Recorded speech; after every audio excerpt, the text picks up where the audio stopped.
सुख म्हणजे नक्की काय असतं त्याच्यावर आज आपण बोलूया. सुखाची व्याख्या कोणाकोणाला करता येते बघा बरं. सुख कशात मानतो हे आपल्या मनावर असतं. सगळ्यांची व्याख्या वेगळी असते. कुणी पैशात सुख मानतं, कुणी काही झालं की त्याच्यात समाधान मानतं, कुणी कोणाचं वाईट झालं त्याच्यात सुख मानतं, आहे की नाही. सुख ही मनाची अवस्था आहे. आनंद आणि शांती प्राप्त करणे, जवळ असलेल्या भौतिक वस्तूंचा उपभोग घेणे आणि त्या माध्यमातून मनशांती, सुख, शांती आणि तृप्ती मिळविणे होय. सुख मनाची आल्हाददायक अवस्था असून मनुष्य सुख मिळवण्यासाठी क्षणाक्षणाला धडपडत आहे. विविध विचारांनी सुखाच्या वेगवेगळ्या व्याख्या केल्या असून देश, काल, परत्वे त्या वेगवेगळ्या असू शकतात. सुख हा अनुभूतीचा विषय असून त्या माध्यमातून जीवनात आनंद आणि संतोष प्राप्त होतो. जेव्हा आमचे मन शांत आणि स्थिर असते त्यावेळेला आम्हाला खूप संतोष प्राप्त होतो. सोबतच मनुष्य प्राणी मात्र हा जगत असताना अनेक इच्छा ठेवून जगतो. ज्या वेळेला आमच्या इच्छा आणि आकांक्षा पूर्ण होतात त्यावेळेला सुद्धा सुखाची प्राप्ती झाली असे म्हटले जाते. सुख हे मानसिक स्तरावर अवलंबून असून जेव्हा शारीरिक आणि मानसिक दृष्ट्या आमचे उत्तम आरोग्य असते त्यावेळेला आम्ही खूप समृद्ध आणि सुरक्षित आहोत अशी भावना निर्माण होते. आमच्या जीवनात संतोष महत्त्वाचा असून आमचे जीवन आम्ही योग्य मार्गाने जगत आहोत हे जेव्हा कळते तेव्हा संतुष्टी प्राप्त होते. थोडक्यात काय तर सुख हे व्यक्तिगत अनुभव आणि विविध पैलूंवर अवलंबून आहे. सुख मिळवण्यासाठी प्रत्येकाची धडपड सुरू आहे. शारीरिक, भौतिक, आध्यात्मिक, मानसिक, आर्थिक या सर्व पातळ्यांवर जेव्हा मनुष्य समाधानी असतो तेव्हा त्याला सुखाची अनुभूती येत असते. सकारात्मक विचारधारा मनुष्याला सुख समृद्धी प्राप्त करून देते.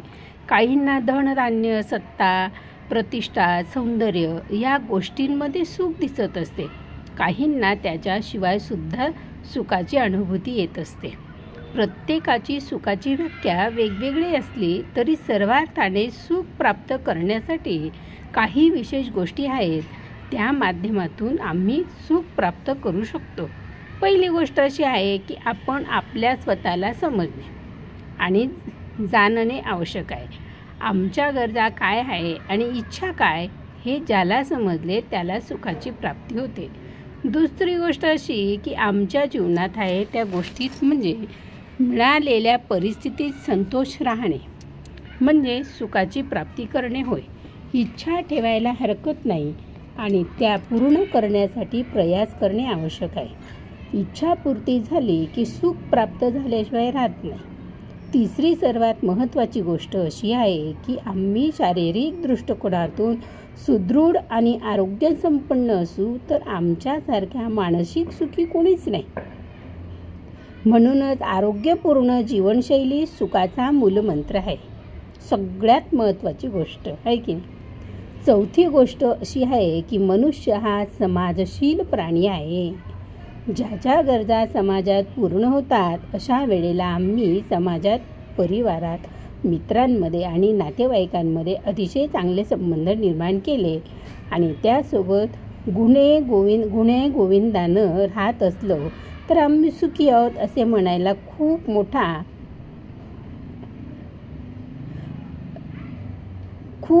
वाव आहे. पाचवी गोष्ट अशी आहे की आमच्या जीवनामध्ये सुख आणि आनंद प्राप्त करण्यासाठी काही भौतिक गोष्टींची आवश्यकता आहे. त्या गोष्टींच्या पूर्ततेसाठी प्रयास आणि कष्ट करणे आवश्यक आहे.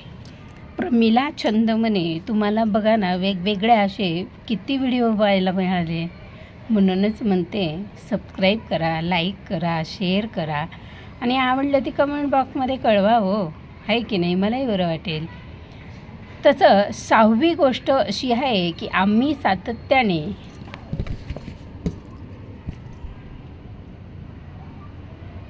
धार्मिक आणि आध्यात्मिक विचारधारा बाळगली तर त्या माध्यमातून मनशांती प्राप्त होते. मनशांती आणि सुखासाठी ध्यान आणि योग याचा सातत्याने सराव करून स्थिर जीवनशैलीची अनुभूती घ्यावी.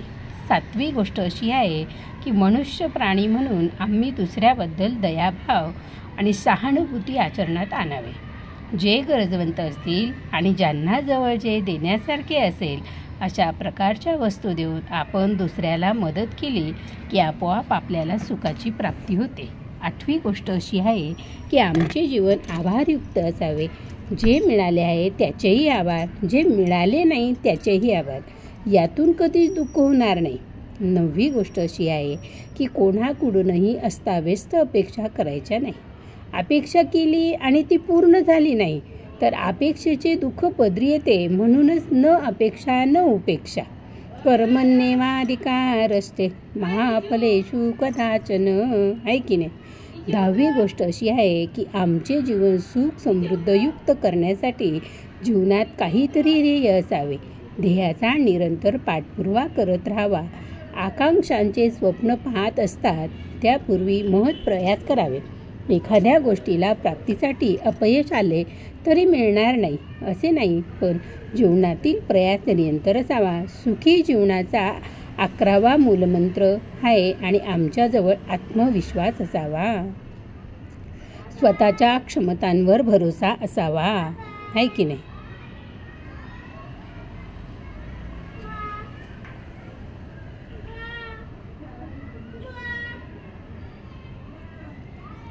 धैर्य आवश्यक आहे. प्रत्येक परिस्थितीला धैर्याने तोंड द्यावे. अशा रीतीने सुखी मानसिक सुखी जीवनाचा 11वा मूलमंत्र आहे की आमच्याजवळ आत्मविश्वास असावा. स्वतःच्या क्षमतांवर भरोसा ठेवून कार्यकर्तृत्वावर विश्वास ठेवावा. असे म्हटले जाते की आत्मविश्वासासारखा दुसरा मित्र नाही. म्हणूनच सुखाचे साधन आत्मविश्वास आहे. 12वी गोष्ट आहे धैर्य. मनुष्याचे जीवन कधीच सर्व काळ सुखमय राहत नाही.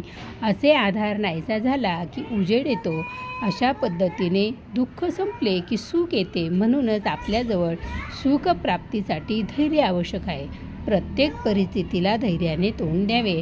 अशा रीतीने सुख ही एक मानसिक अवस्था असून त्याच्या अनुभूतीचा आनंद आम्हाला स्वतः आमच्या हृदय मंदिरात मिळवायला आहे. सुख आहे कोठे हे आमच्याजवळ आहे आणि आमची सकारात्मकता विचारधारा आम्हाला सुख प्राप्त करून देते. हे सुख कधी वाचनात आहे, कधी प्राणायामात आहे, कधी नैसर्गिक दर्शनात आहे. काहींना भक्तीमध्ये सुद्धा सुखाची अनुभूती येते. काहींना खेळातून चित्रपटातून अनुभूती येते. आई वडिलांना मुलांच्या होणाऱ्या प्रगतीतून सुखाची अनुभूती येते. ती तर मी अनुभवलेली आहे. डॉक्टर, वकील, इंजिनियरची आई हो. याचा अर्थ असा आहे की सुख ही मानसिक आणि भावनिक स्थिती असून मनशांती, आनंद, समाधान आणि चांगलेपणाची भावना आहे. सुख हे नित्य बाह्य घटकांवर, आपल्या परिस्थितीवर आणि इतर लोकांवर जरी अवलंबून असले तरी आमच्या मनाच्या समाधानात त्याचा पाया आहे. आम्ही चांगले आहोत आणि आरामदायी जीवन जगत आहोत तर आमच्यासारख्या सुखी कोण नाही. दैवी विचार आमच्या मनात आहे. कोणत्याही प्रकारचा तणाव नाही. आत्मविश्वास आहे तर आम्ही सगळ्यात सुखी आहोत. चांगले आरोग्य हे धन आणि मनाला सुख प्रदान करते. जीवनात उच्च कोटीचे उद्दिष्ट साध्य करण्यासाठी आध्यात्मिक सुखाला प्राधान्य दिले जाते.